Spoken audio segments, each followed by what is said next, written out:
We have now graduated to the knife class. If you've survived this far, you might be ready. You're one of us. If you want to be just like Tim, do this. Anyways, so we're ready to make a knife. This is kind of a big deal. Unfortunately, forging on a knife is only about a quarter of the process, maybe even less. It's the part I enjoy the most, but then we're gonna get into working with copper and doing a wooden handle and a leather sheath. So the actual forging of the blade is just one very small part of all these skills coming together. And if the blade's shitty, then you're gonna have a crappy knife. If your handle's bad, you're gonna have a bad knife. So it's like all these things, we're trying to do the absolute best that we can so that we can all come together and have one complete package that's the best performing knife that we can possibly make. So this is that same W1 steel. It's about 1/2 inch or 5/8 of an inch in diameter. Anywhere in that range is going to be plenty of material for a knife this size.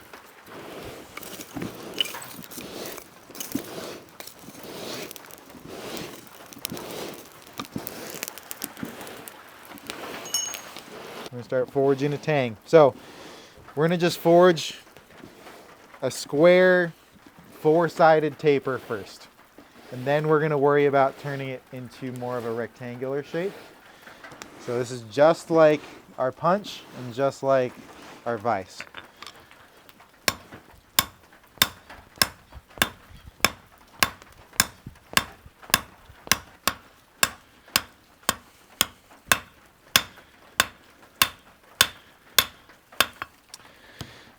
I don't know if you guys noticed it all, but as I was hitting it, it was actually heating it up. If you hit it hard enough and fast enough, the friction of the molecules of iron moving together is so great that it'll actually heat the material up. So we're gonna pick a side and start forming it more into a rectangle.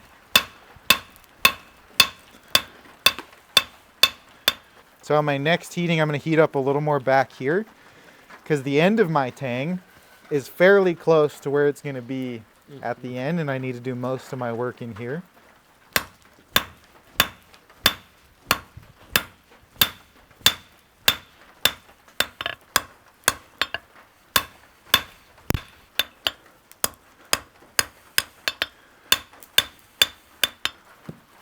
Okay, so now what was our square taper is a rectangular taper, but we're gonna make it slightly more refined than this because we're not really gonna cram this into a piece of wood very well. So what we need to do is we need to create a set of shoulders that transition from the blade, which will be back here, into the tang. It's important to flip it because we're trying to keep the tang in the center.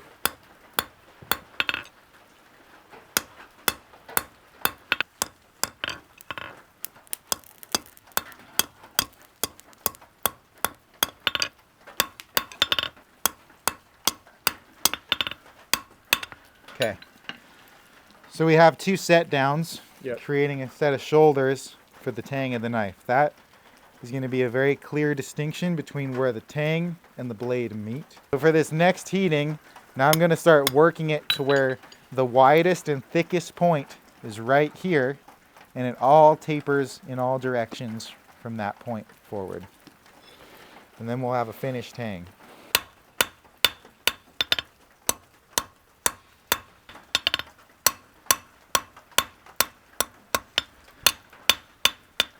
We're very close to what we need. I'm gonna do one more heating and just make it slightly more refined than it is.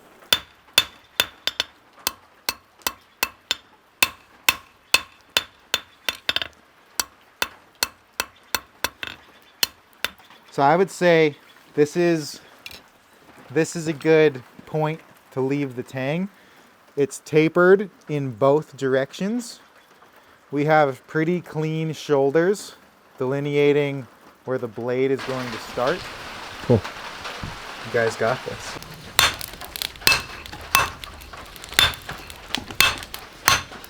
Alright, go ahead and heat it back up.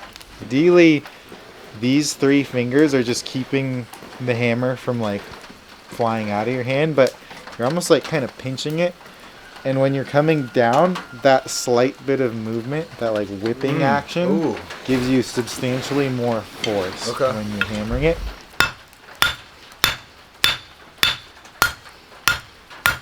So don't go any thinner than that.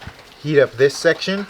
If you turn it on the side, you can see how thick that still is. I want that to be as thick as that. I mean,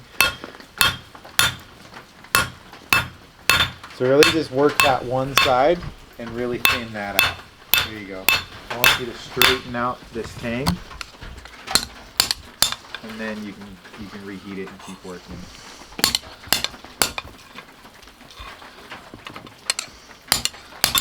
He's making a hook knife. Yeah. Yeah.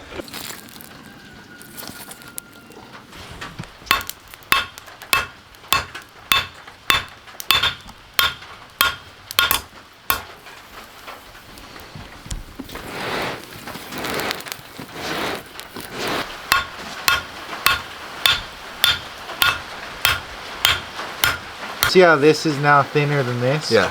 So now I want you to just focus right in there. Yeah, that looks really nice. I think you're ready to do your shoulders. Right here, right there? Yep, right there. Tilt your hammer like that. Yep. There you go. Now flip it to the other side. Yep. I want you to pause for a second. This has jumped forward, so I want you to keep it in the same spot every time, and that'll make the cleanest shoulder. Nice. And so maybe on your next heat, as it starts cooling down, then you'll just automatically start doing that too. And now it's going to be kind of hard to tell because the sun's blasting us how hot it actually is. Yeah. But I would do one more round. Try and get this end just a little bit straighter. You can see it's kind of curving up slightly. So like this. Yeah, that'll work.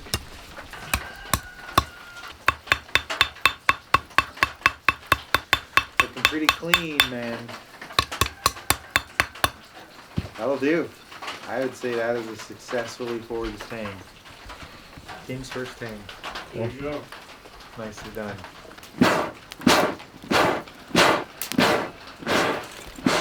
So now we're on to step 2. We're going to be flattening the blade.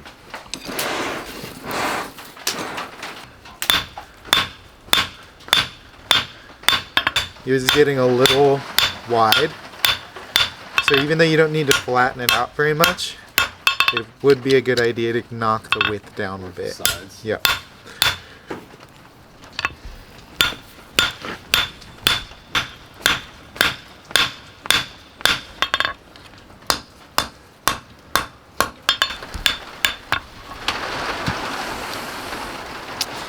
Getting close.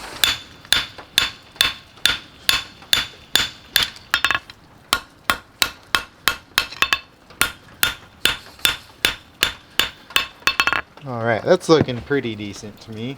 And then I'm going to hot cut the tip. That way mine will basically be ready for step 3.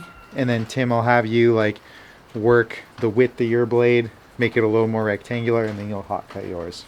And what we're going to do is we're going to hot cut it at an angle. That way our tip is already part of the way formed. If we cut it square, we're just asking for more work.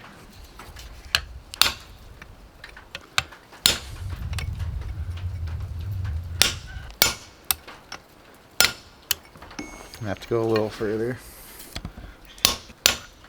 Okay, so I'm not going to actually cool this one off because I don't want to risk with the quenching anything weird going on with the steel. Like the lower risk at this point, the better. So you're going to get it all the way through, and then you can kind of just bend it back and forth, and that'll just like fatigue the metal until it starts coming apart. Just like that. So Tim, you're going to get yours looking kind of like that. material you're using.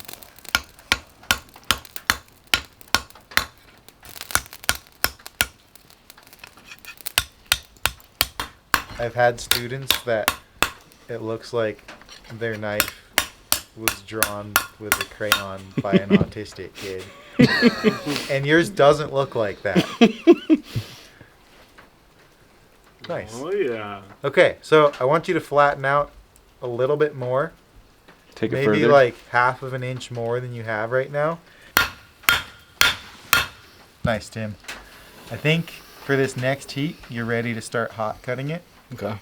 So you're gonna cut it at a 45-degree angle, just like that. Yep, right there should be perfect. Right there? Further? There. There. Yeah. The time is running out. Gotta hit it like I mean it. I'm not even doing anything to it. All right, heat it up again. Harder. There you go.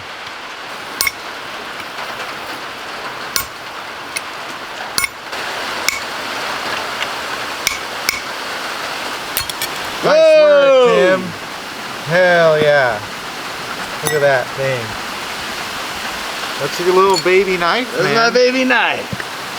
You made that thing all yourself. I'm growing up, guys. Yep. We're on step 3, where we're going to forge the tip, and we can also put the taper into the blade.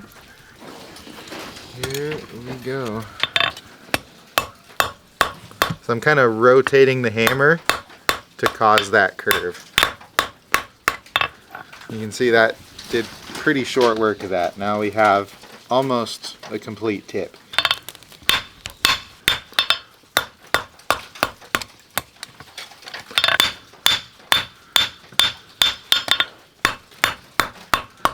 Okay, that'll probably take one more round.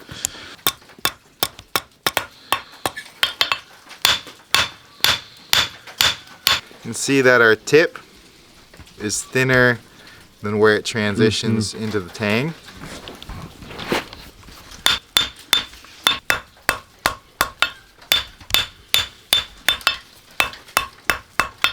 That's perfectly acceptable. We have a pretty flat surface finish. This is our cutting edge. It's pretty straight. We have a nice taper on the blade. It's pretty close to the final length. The beveling will make it just a little longer. But let's compare it to this one. I think it should be pretty close. Yeah, very close to what we were going for. So as you work the tip more, that's all gonna come into that shape. Uh-huh. Crazy. Yeah. That's so cool. We are about to forge the bevels of the knife. The reason why this step is difficult is because it is very subtle with the angles, and if you leave your blade too thick before filing, it's going to take a lot of time to remove all the metal. If you get it too thin, then if you have like a really deep hammer mark in there, you're going to have like a really ugly spot in your blade. It should kind of go smoothly from like a hammered texture into like a nice polished, smooth, refined edge.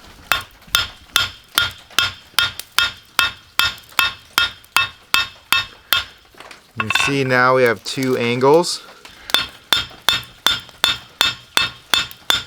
See how that tip is now closer to the middle? Yeah, it's moving. Yeah.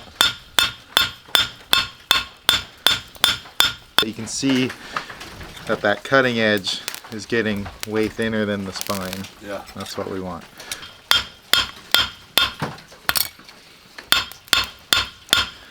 So now that the bevel's mostly in there, now I can kind of planish that as well.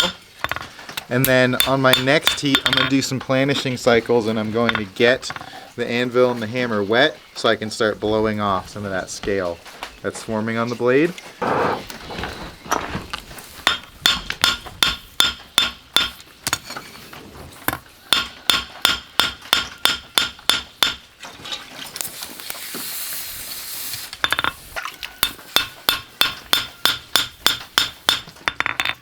You guys see how smooth that finish is? Yeah. Okay. I'm gonna call that pretty decent. for our blade shape. Like I said, we're not going to worry about the angle of tang right now. We'll mess with that when we straighten it, but we have a nice thin even bevel along the whole blade. All right, Tim, the time is now. Oh God, yeah. Each step's progressively harder. Straightening's pretty easy though. Straightening? Yeah. The bevel is probably the hardest part. This is mine. Yep. Yeah. Kind of pull a fast one. You're like, nah, I swear you made that one, Sam. No, did I just bevel it yours, looks pretty Tim? good. Yeah, it looks pretty good.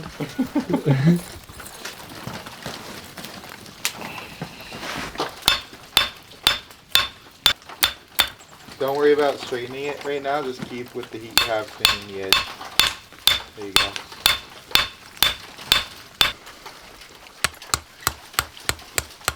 What now?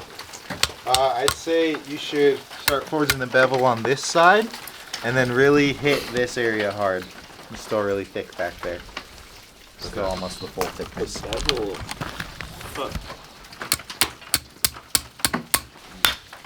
Alright, keep going further back towards the tank.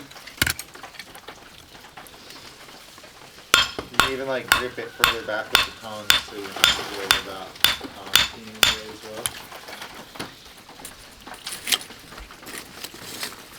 Alright, don't work forward at all, just really hit that one spot. Yeah, there we go. Oops. Well, it looks like you did what you needed to do. That's the important part. So I want you to now do another round of shaping the blade, the profile, and then I think the bevel's probably pretty much there. It's just like kind of getting the water on the hammer and really smoothing out what you just did.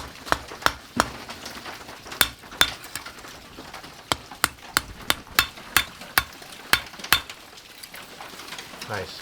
That looks way better.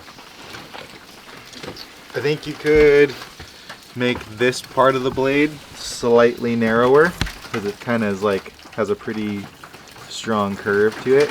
Bring this in? Yeah, very slightly, like you don't want it to fold over, but I think you could do a little bit there, and then that would be it for the shaping.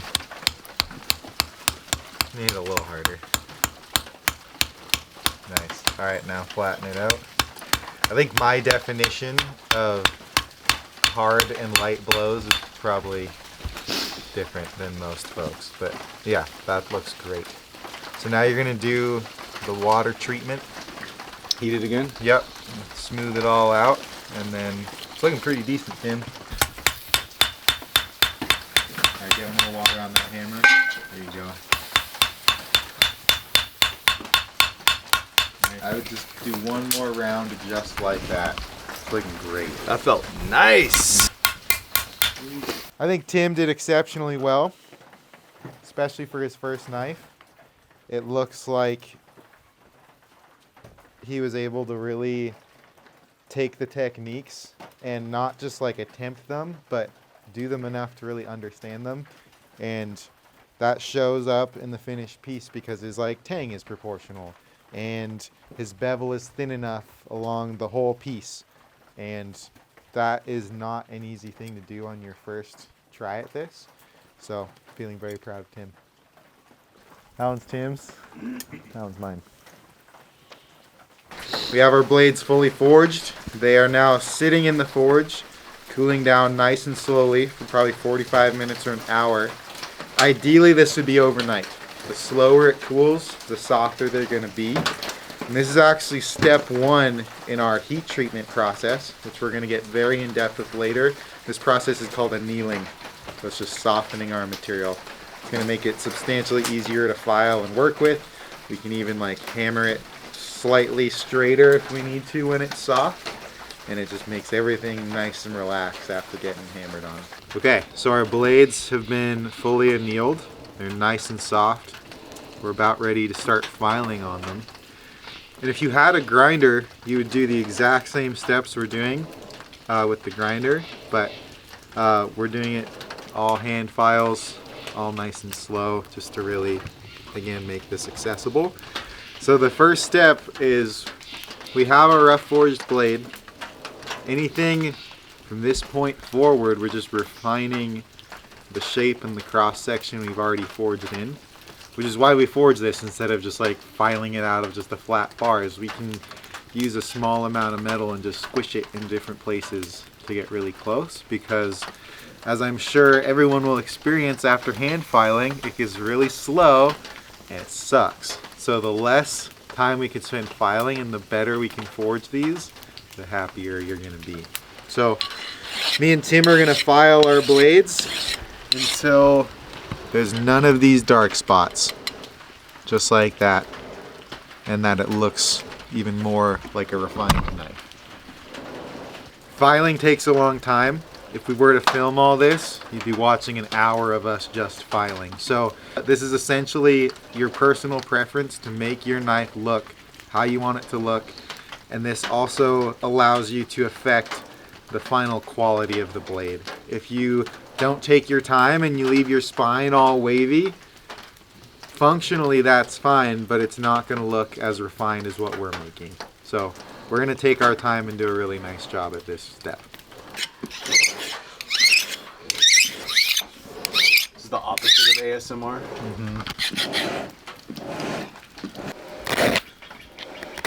Just a few minutes with the round file. You can tell the shoulders here are a little bit more defined.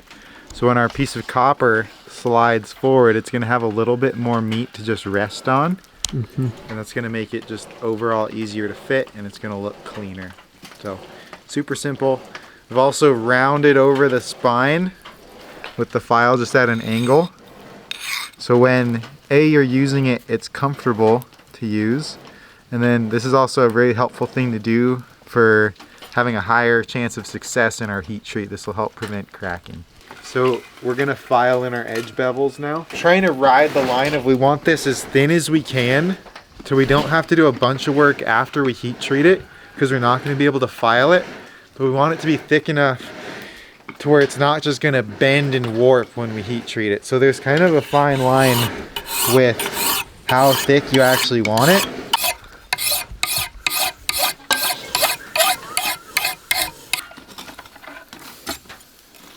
Okay, so our edge is pretty thin. I have one more technique to share, because right now there could be slight variation just because it's hard to be exactly perfect without like an angle stop with the file. So this technique is called draw filing. We're gonna have the blade clamped in the same way, but instead of running this way with the file, I'm actually holding it like this, and I'm running it across the surface, and that's going to take out any low spots.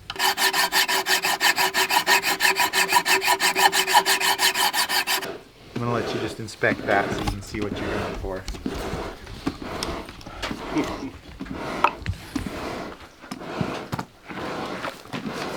I mean, it looks machined. It really does. It's clean, man. It's so pretty. Both of our blades are filed, and what we need to do now is we need to start prepping our handle material, because we're about ready to start fitting the blade into the handle. Not permanently, but we just need to get a nice fit before we heat treat our blade. So we need to get the knife fit in here. So what we can do, instead of dicking around trying to get this slot where it needs to be with the drill, is we can heat the tang up, and with it hot we can press it into the wood, and it's going to burn itself a perfect cavity for this to just slide in and not require a whole lot of glue to actually keep it in place.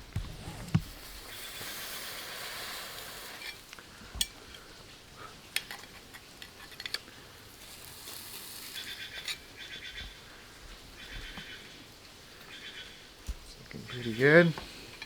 Got the rest of the way. We need it pretty much all the way to the shoulders. The copper is going to take up a little space, but we do want it to be able to fit pretty much up the entirety of the blade.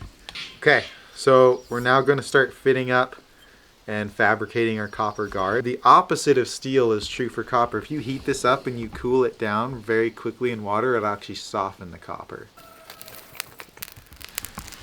You see how that's kind of spraying out. Taking this out. We actually only need like 3/4 of an inch of this cut off, and that's gonna be perfect.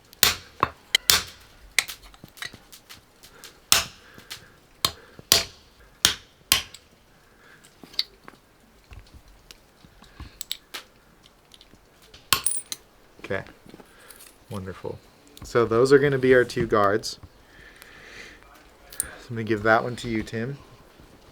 And we're gonna change the shape from a rectangle into kind of almost like a teardrop shape slightly.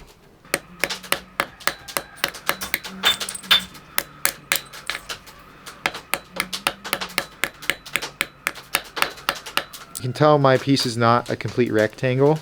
It's tapered. This is gonna be where the cutting edge is. And just a little bit of time forging the copper into this shape could save a lot of time hand filing it. So it doesn't need to be perfect, but as close as you can off the hammer. Much like forging the blade, it's gonna save a lot of time in the future. If we hold our knife blade here, we want enough of the guard extending past the edge to be functional, to keep your finger from sliding forward. And we want a little bit above the blade to give us a little wiggle room for when we shape our handle. So kind of right as it's placed right now is what we want. Then I can take my punch. And remember when we did the holes for the tongs? Same thing. We're going in most of the way through one side, flipping it over, and then driving that little piece of material out.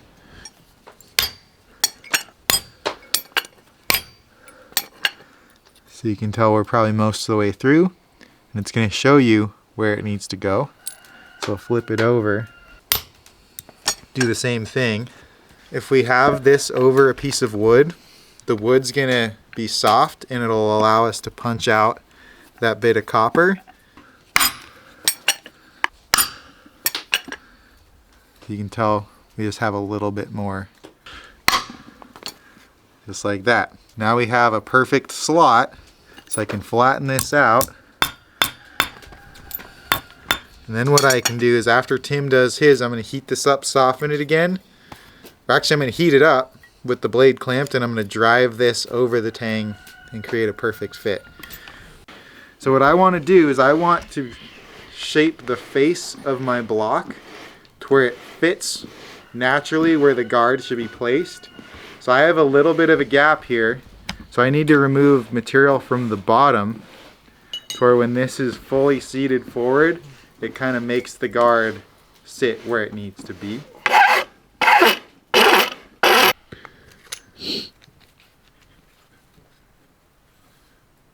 Okay, so it kind of seems like we're close. Just need to kind of tap this in.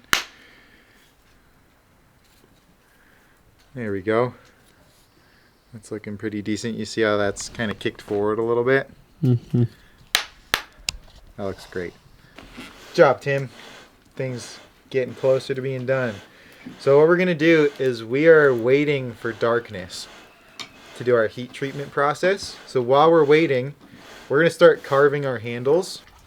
The handle actually drops down more than you would think.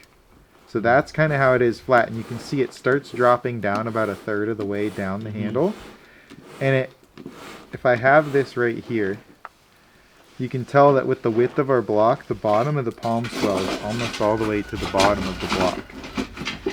And the reason why a nice downward curve is good on a knife is that slight downward curve almost like engages the blade easier than it would be if it was straight, because your hand is kind of already angled down, so it like kind of pulls the knife into the material.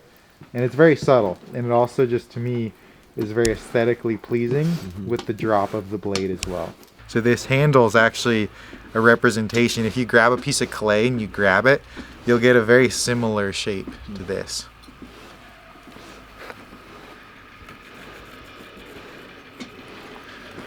So that's kind of our general shape. Then what we can also do is we can sight down the blade and put ourselves a rough center line.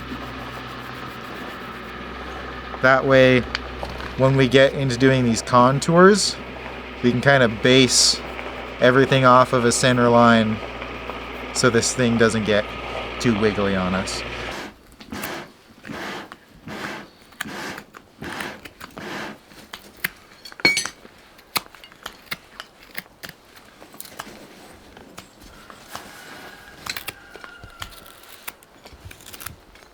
Alright, I have my handle pretty much roughed in with the knife. This is close enough to where it needs to be right now. You can see the copper is going to need to be fit down. So after the copper is soldered on and the handle's glued together, then I can shape all the pieces to the exact final shape. But since the bulk of the material is gone, then I'm not having to fight a sharpened blade kind of getting in the way. You can tell I have some nice tapers to the front, a nice swell to the back. The pommel here is nicely kind of domed. If I grab it in my hand, it doesn't feel like there's like a hot spot that'll form anywhere. It feels very comfortable. So the best thing I can recommend is while you're shaping your handle, just grab it and close your eyes. And if there's an uncomfortable spot, you're going to be able to tell. And if you can't tell now, once it's done and you use it for potentially like a few hours, you will definitely know if you're missing a design element. So that's where we're at. I've lost my like original design. That's okay. But it feels pretty good in the hand. That's the important part. Yeah, I was just trying to see like how you had the swells and the body. It's very phallic, Tim. Mine? Doubles as a butt plug. It's for his and her pleasure.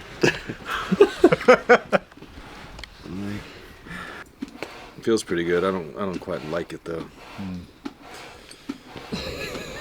I can give you another piece of wood. Maybe I'll like it more actually after I bring that back. Yeah. And bring this in. Yeah, I think there's just something about this big bulky jutting out. It keeps it from going in too far though, right? What?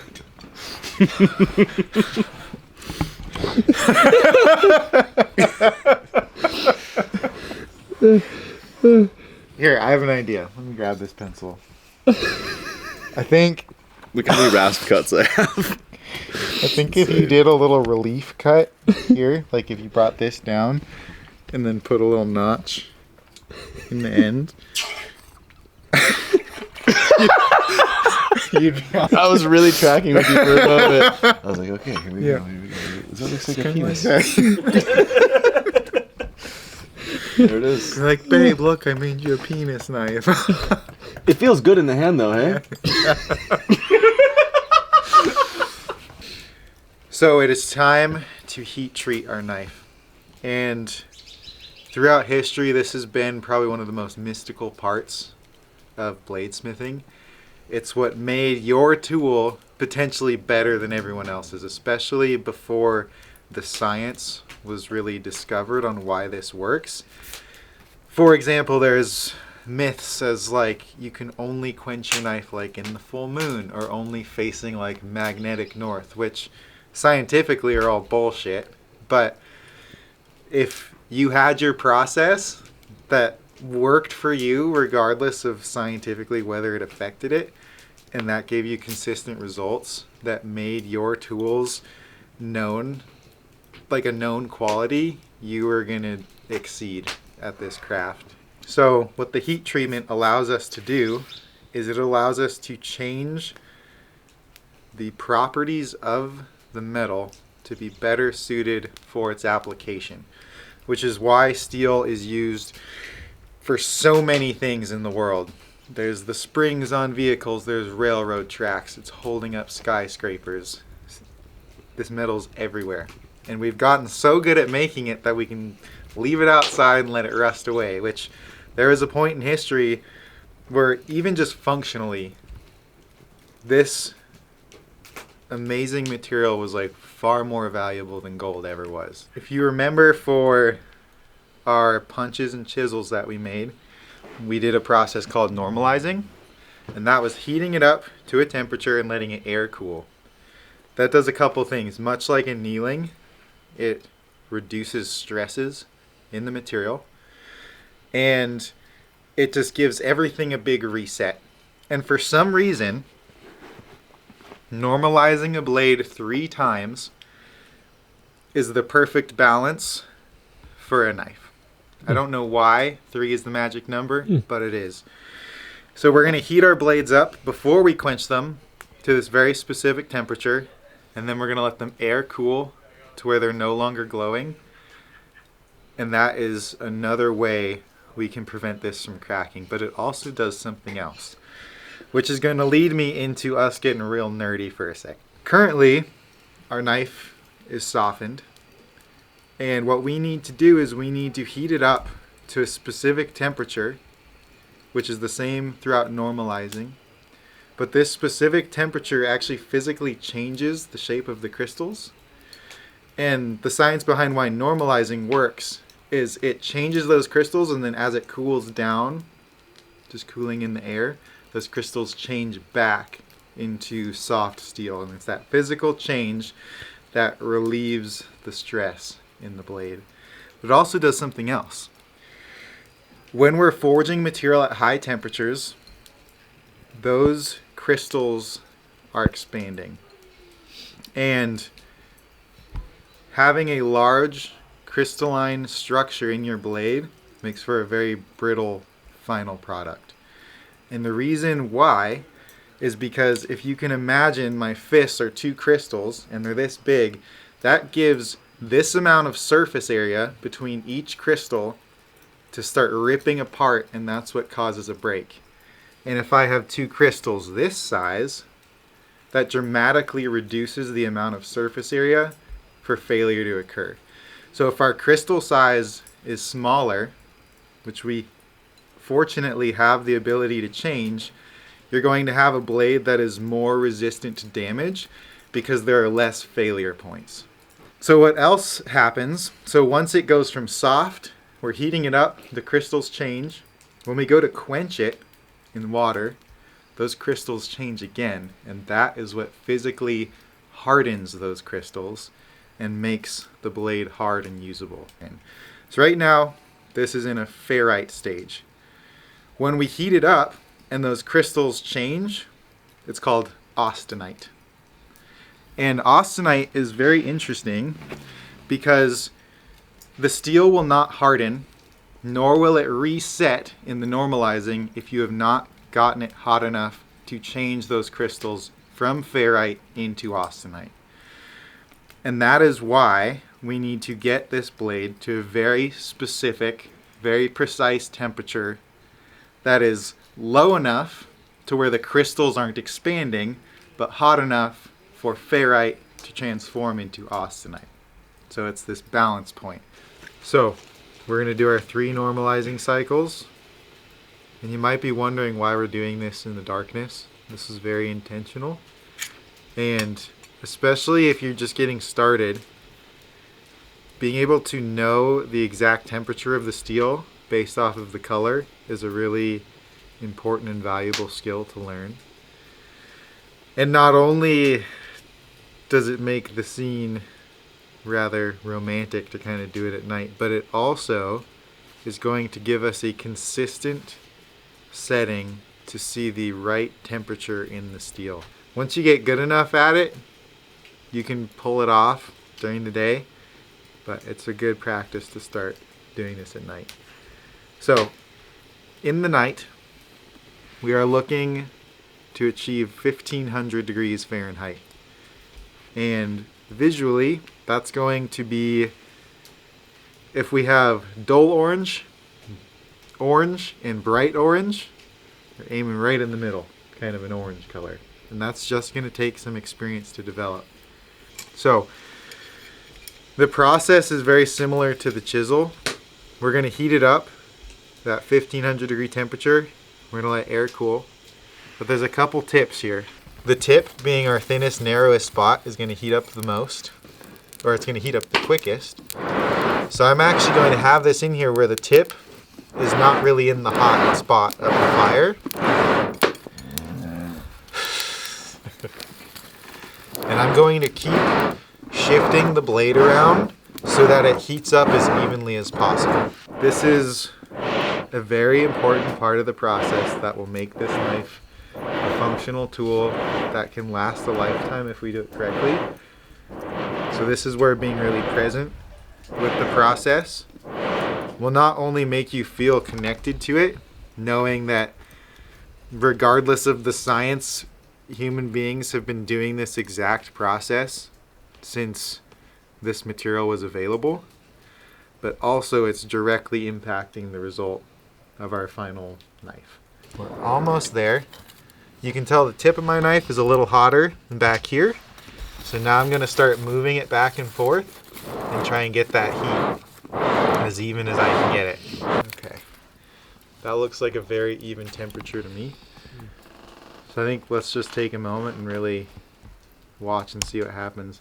See that line that's moving through the blade? Mm-hmm. That's those crystals changing shape, wow. and now it looks hotter than it just did.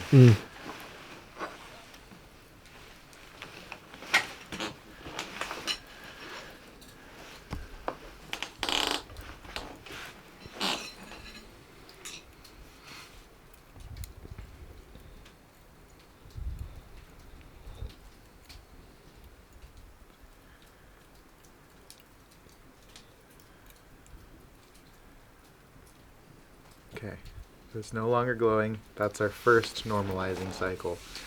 There's our second one. And also in theory, wow, look at that. Wow, look at that moon coming through. Wow, that one was epic. That was so cool. It's like an eclipse. Uh-huh. In theory, if you normalize at slightly lower temperatures each time, you improve the size of the grain of the crystals. It gets a little bit smaller. In this setting, again, that's not that feasible, but that is something to keep in mind. Oh, that one's doing it slightly different. Whoa. That one felt like it moved faster to me. Yeah.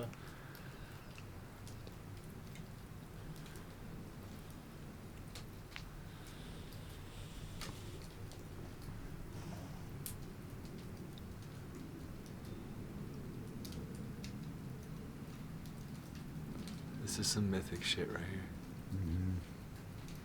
Wow, it looks like it's almost like flashing. If you look at it long Yeah. enough. I don't know if that's just your eyes playing tricks on you or if it's actually doing it. Alright, Tim. I'm going to have you do your 3.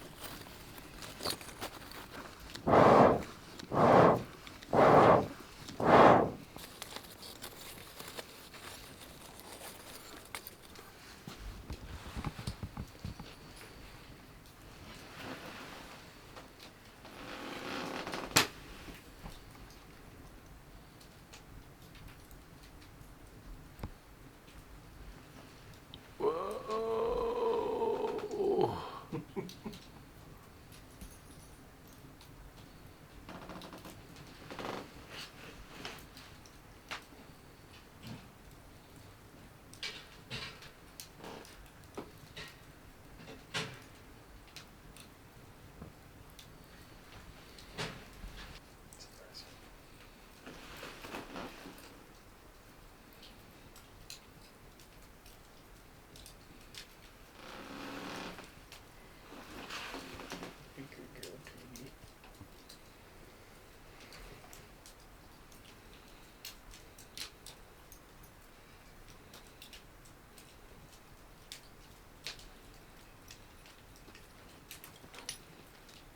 This is literally the make or break moment. We've done everything in our power to increase the chances of success. And I hope we find success. We might not. That's part of the deal. It happens to me 10 to 15% of the time. Okay. It sucks, but that's part of life. We're going to heat our blades up that same temperature, we're going to cool them in this water, which is still the appropriate temperature. It's really important we don't hold it in the water for too long. We're going to hold it in the water for about 8 to 10 seconds. We want the blade to still be between 150 and 200 degrees when we take it out.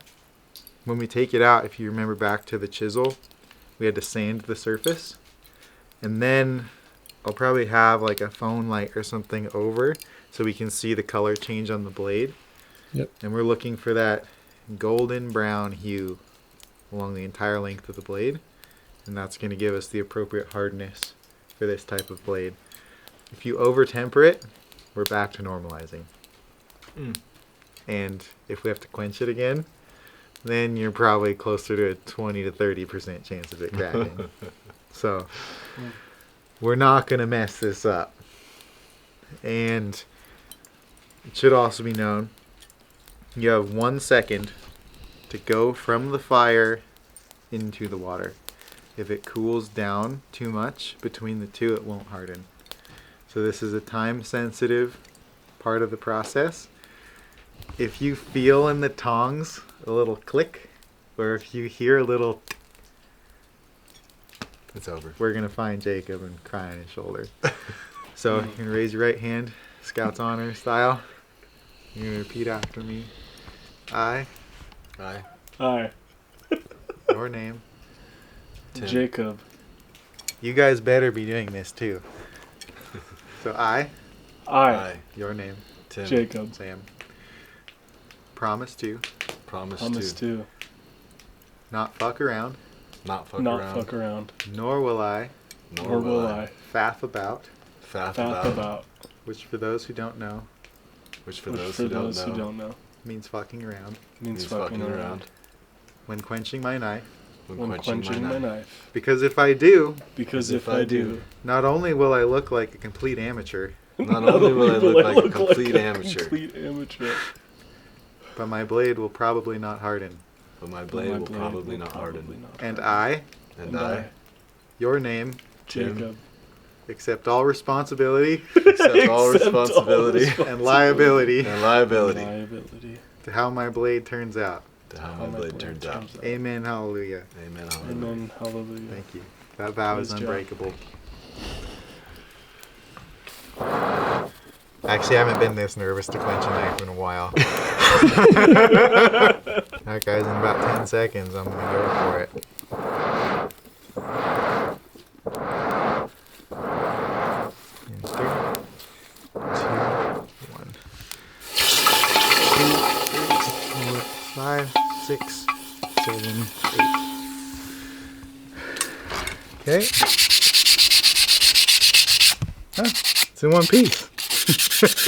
Hell yeah. I'm going to point How out long do you have to do this process? the sanding, Yeah. just so you can see shiny metal. You can see that gray color that appears. I haven't sanded this yet. That's a great sign that it hardened. You guys hear that difference? It's catching. It's catching. It sounds duller. That's how you know if it hardened. Okay, so now we can fucking relax. All right. Now we're just toasting a knife marshmallow. I'm going to hold it to where the tip is higher above the heat so it does not overheat. And I'm going to keep the blade moving. And what I'll do is after it's tempered, I'm going to sand one side back to bare metal so we can have a direct comparison. But we're looking for a nice golden brown. Nice and even. And this is going to be what makes this blade last and be durable. I'm seeing a very slight golden hue starting to appear. And we're going to just cook it a little bit longer. I don't know if you guys can see that, but it's definitely not silver. Yeah. I'm going for a slightly more toasted look. But you can see it's not just in one spot. It's like pretty even across the whole blade. That's what makes a consistent high quality blade, when it all acts the same, when there's not a hard spot or a soft spot in it. You see how gold that is? It's looking almost like it's bronze. I'm locking it in there. Overhead, you can see it. put it back in. You got to lock it in, otherwise it might overheat. So we have locked the temper into this blade exactly as it should be. I want to see if you can really pick up that totally. gold. Okay. Totally. If you keep shimmering it like that, a little bit more down. Yeah. Okay, now I'm going to sand a little spot, and we can have a direct comparison.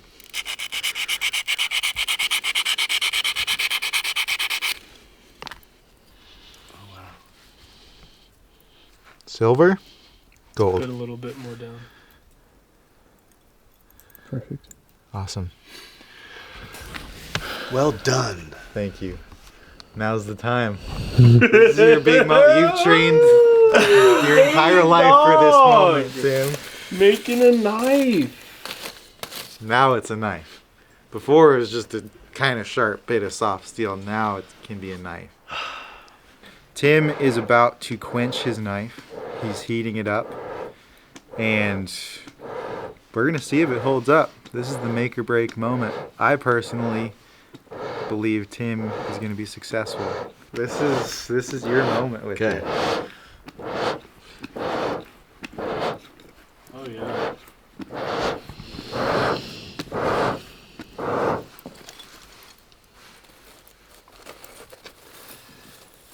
I think I'm gonna do it, guys. I'm gonna do it in like about 6 seconds. Okay. Just make sure it's hot enough. Okay.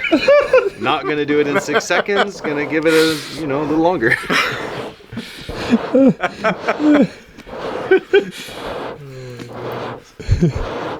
All right, just remember when you normalized it, that color you were looking for. That's the exact same color you're looking for now. I'm doing it. 1, 2, 3, 4, 5, 6. All right, let's get that light going. It looks in one piece, guys. That looks like a knife. Does it feel like the file's cutting the steel? No. Excellent. That's just what we want. Fuck yeah, Tim. Let's toast her. Let's toast her.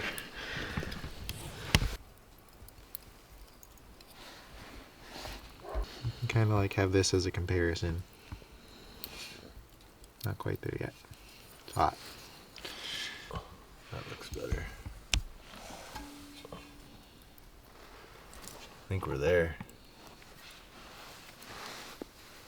Does it need to be the same on both sides?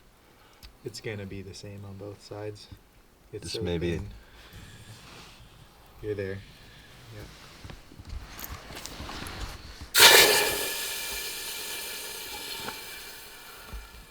That's it. Yeah, You did it, man. That's baby. success. Oh, beauty! That's gorgeous. All right, Tim. Tell us how that went for you and how you're feeling right now.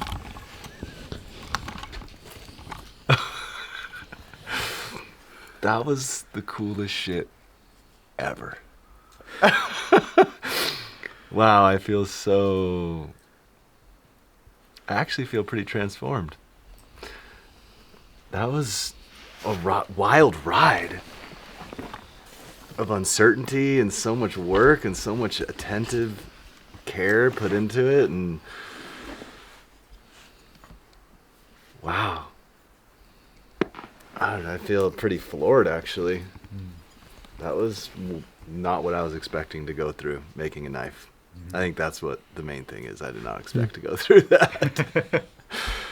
That was so full of it. The experience was so full. So I didn't know what to expect, but I did not imagine it to have that much gravity and depth, and that was fucking awesome. That was awesome. You succeeded.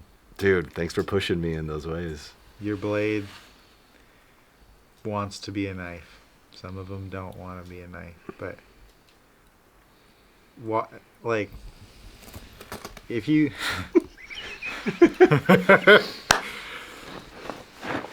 oil quenching is for pussies. Just had to say it. Water quenching, not many people do this because of the risk. And you just saw two almost like perfect examples of how to succeed doing this. Tim has never made a knife before and executed all of the steps as well as it could have possibly been. And you should feel really proud of yourself and feel really honored that this worked and worked flawlessly. So, good job, Tim. Thanks, Teach. Sensei. Sensei to you.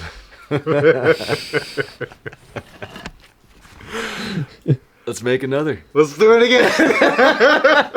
It's like having kids, right? Oh my god. Oh man, how fun was that? Tomorrow we get to finish it and cut some stuff, dude. I mean, it's like such a. There's so much. I feel like a babbling idiot right now. It's amazing. That's a good place to be, where you're just kind of in awe and you don't really have words. But God, it had so much. It was like so kinesthetic, like so full on physical, just like, but super refined, and there's so many things to pay attention to, and I feel really lucky that I got to do it with you, dude. So thank you so much. Yeah. Our knives have been heat treated. We're just gonna let them rest as we rest tonight. And then tomorrow we get the pleasure of finishing the knives. We get to solder on the copper, do the final fit up and assembly of our handle, make a sweet leather sheath so we can proudly carry these on our belts. And then we're gonna cut some stuff and nothing will be safe. So our blades did not crack. It's a day to rejoice. But now comes all the finish work. So I have my blade clamped into our vise here and I'm going to start polishing it. So after heat treatment, it's going to be dark. It's going to have scale on it. And you can polish it to whatever level you want. I mean, you could spend a whole day on this thing and make it like a mirror. But I just like a nice hand sanded finish. All the sanding lines are going one way. There's no big file marks. And I'll start with 80 grit sandpaper wrapped around a block, then move up to 180 grit, and that's usually where I leave it. It's just like a working finish.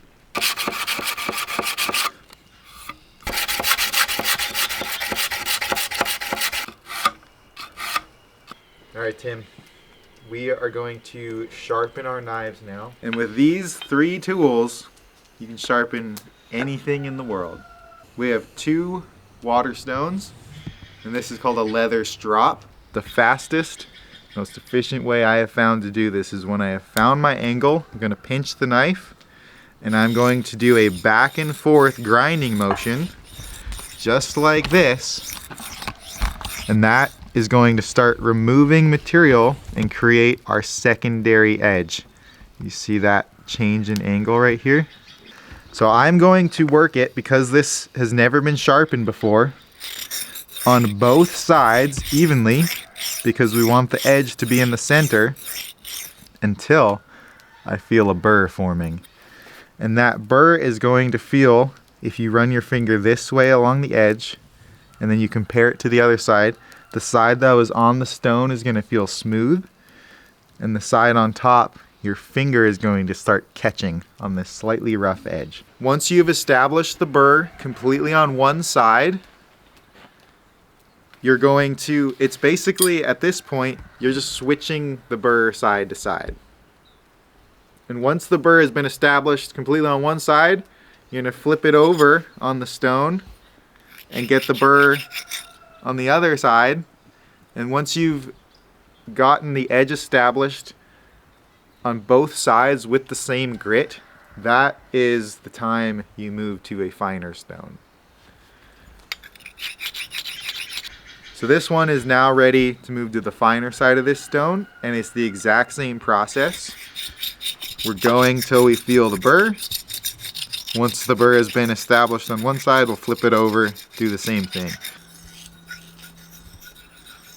Okay, excellent. This is one of my favorite tools.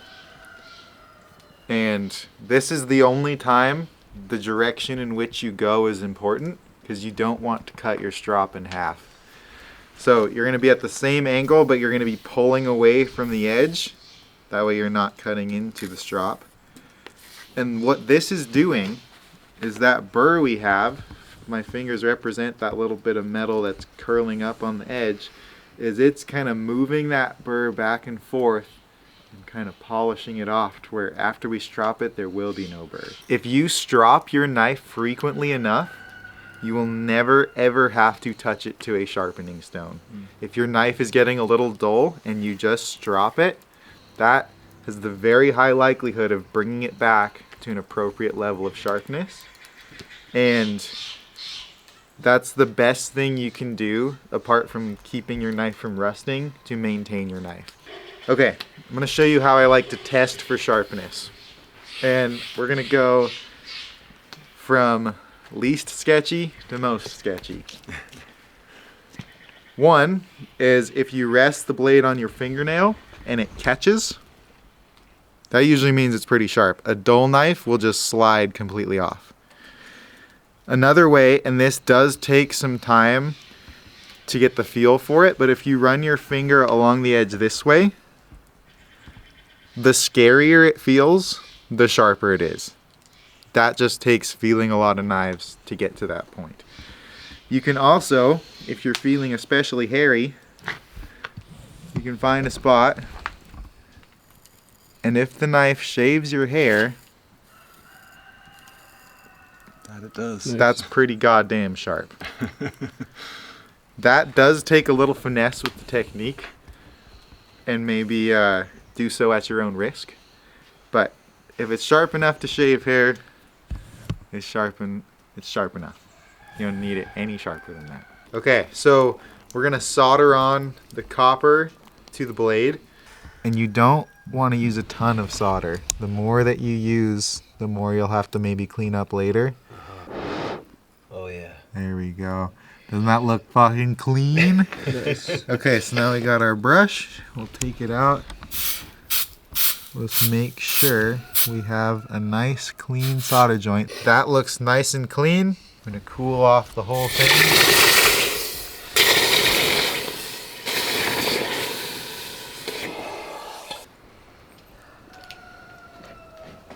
Okay, our guards have been very successfully soldered on. We're going to tape up the blades just with some painter's tape, just so we don't cut ourselves, and we can kind of protect the blade from getting scratched. And what we need to do is, it's going to be easier to shape this piece of copper without a wooden block in the way. So we're going to rough in our shape with the file right now, and then we can glue our handle material together onto the knife, and then we can shape the two together and not have that much material to remove, just a little bit to blend the two together. And then what we also need to do is we need to do our final fitment to get to where there's no gap here, and when it's fully flush and fully touching, that the face of the wood contacts as much of the copper as we can. That way there's not room for epoxy to fill a big gap, which is just going to look really bad.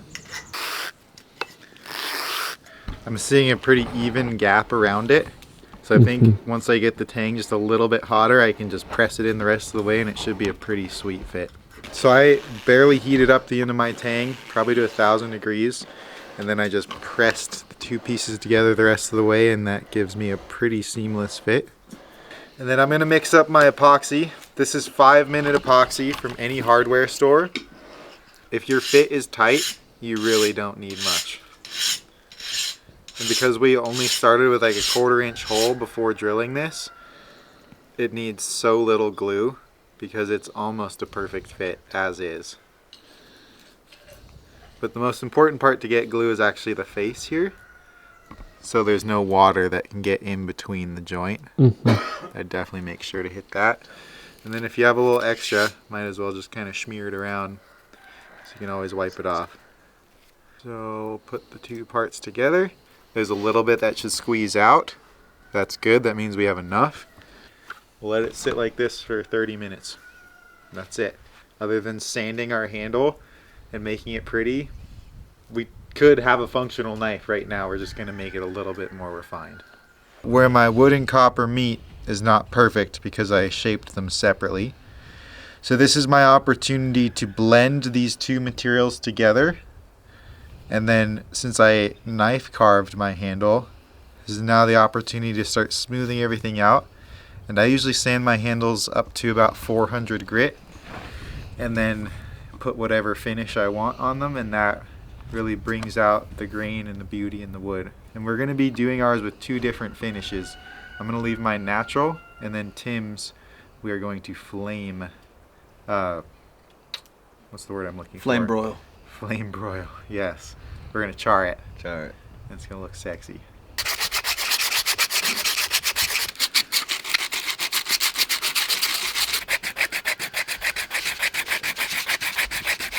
This is where that grain really starts to show. You can see, even without oil, you can start really seeing all the little figure in the wood. We're getting really close to being done. It's gonna be gorgeous.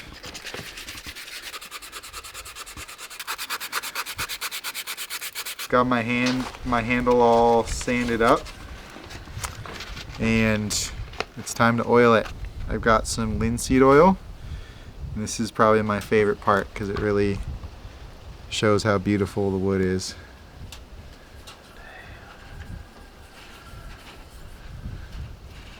Oof. Silky oak. For the win. For the big old win. That is a silky oak.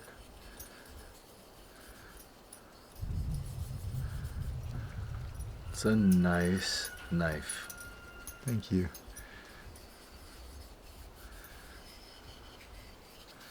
Get a nice coat on. We'll let it sit for a few minutes. I usually just put a little oil on the blade too. Make sure that doesn't rust. And apart from finishing the sheath.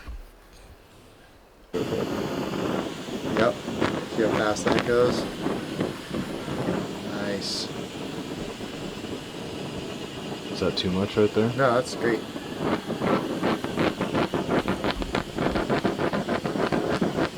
Yeah. Am I getting up near the... Uh-huh.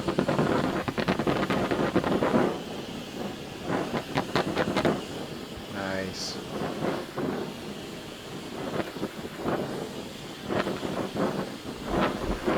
Sweet. Alright, let's put some oil on it.